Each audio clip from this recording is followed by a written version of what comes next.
নমস্কার বন্ধুরা, আজকে অনেক দিন পর আমি আবার একটা নতুন রেসিপি নিয়ে চলে এসেছি। মাঝখানে নানান ব্যস্ততার কারণে আমি কোনো ভিডিও দিয়ে উঠতে পারিনি, তাই আজকে নানান ব্যস্ততা কাটিয়ে তোমাদের জন্য আমি একটা নতুন রেসিপি নিয়ে এসেছি, যার নাম হলো পুঁই শাকের পঞ্চরত্ন।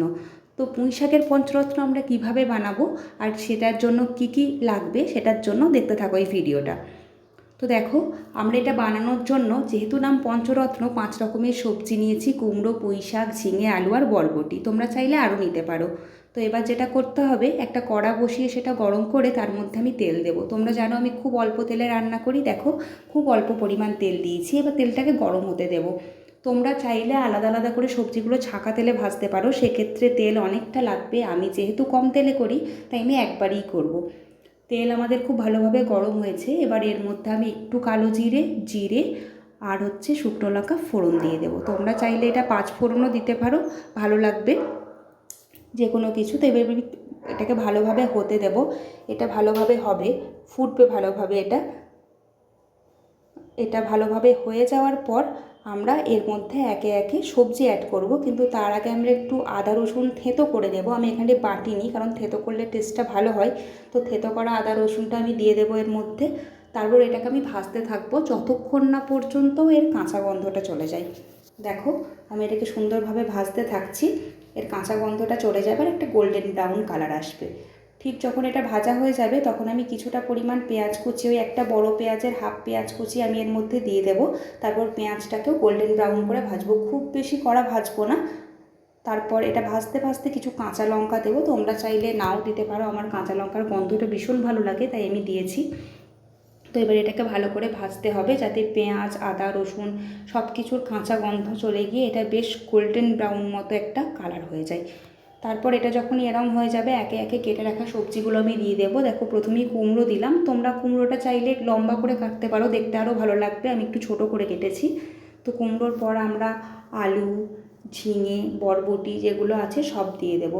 তোমরা চাইলে এর মধ্যে গাজর, লাউ, পেঁপে আরও অনেক কিছু অ্যাড করতে পারো, খেতে আরও ভালো লাগবে। আমার কাছে এগুলোই ছিল, আর আমি ঠিক করেই নিয়েছিলাম পঞ্চরত্ন নাম দেবো, তাই আমি 5 রকম সবজি দিয়েই করেছি।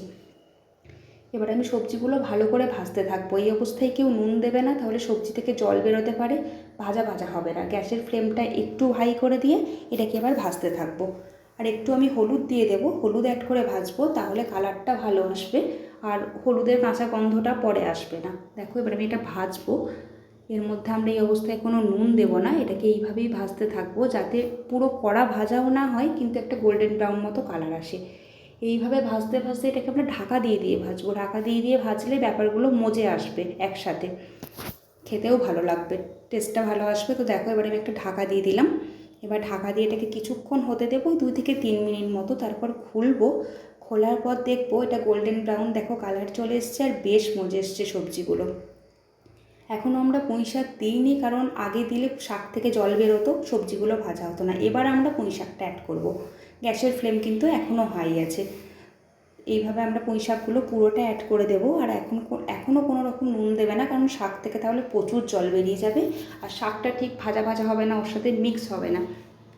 তো এটাতে বেশিরভাগ টাইমই শাকের জলই এটা রান্নাটা হয়ে যায়। তোমাদের যদি জল লাগে তোমরা পরে অ্যাড করতে পারো। তো এইভাবে আমি নাড়তে থাকবো। এখন আমরা কোনো নুন অ্যাড করব না, যতক্ষণ না শাকগুলো বেশ সুন্দরভাবে মজে আসছে এর সাথে। শাকগুলো হালকা একটু মজে আসলে তারপরে আমরা এর মধ্যে নুন অ্যাড করব। শাকগুলো মোটামুটি একটু ভাজা হয়েছে, এবার এর মধ্যে আমরা নুনটা দেব পরিমাণ মতো। এরপর থেকে কিন্তু জল বেরোতে শুরু করবে। নুনটা দেওয়ার পর আর 1 মিনিট 2 মিনিট মতো হাই ফ্লেমে ঘুরিয়ে আমরা এটাকে ঢাকা দিয়ে দিয়ে পরে রান্না করব। তার আগে আমরা কিছু এর মধ্যে মশলা অ্যাড করব। আমি একটা ভাজা মশলা দিলাম, যার মধ্যে গোটা গরম মশলা, জিরে, ধনে, শুকনো লঙ্কা ভেজে পোড়ানো আছে। এটা খুব টেস্ট ভালো হয়। তো এবার আমি ঢাকা দিয়ে দিলাম। এবার শাকের জলই এটা রান্না হয়ে যাবে। দেখো, শাকের জলই কীভাবে এটা সব সেদ্ধ হয়ে মাখা মাখা হয়ে এসছে। তো আমাকে কিন্তু আর জল অ্যাড করতে হয়নি। তোমাদের যদি মনে হয় আরও অনেক সবজি দেবে, সিদ্ধ হচ্ছে না, তোমরা অল্প অল্প করে জল অ্যাড করে ঢাকা দিয়ে দিয়ে রান্না করবে। আর একটু আলুগুলোকে ম্যাশ করে নেবে, তাহলে মাখা মাখা হবে। দেখো, আমার কিন্তু পুঁই শাকের পঞ্চরত্ন একদম রেডি। তোমরা চাইলে এর মধ্যে মাছের মাথাও দিতে পারো, দুর্দান্ত খেতে হয়। তো আমি মাছের মাথা দিইনি, আমার কাছে ছিল না, আমি শুধু সবজি দিয়েই করেছি। তোমরা এভাবে একবার বানিয়ে দেখো। Thank you for watching.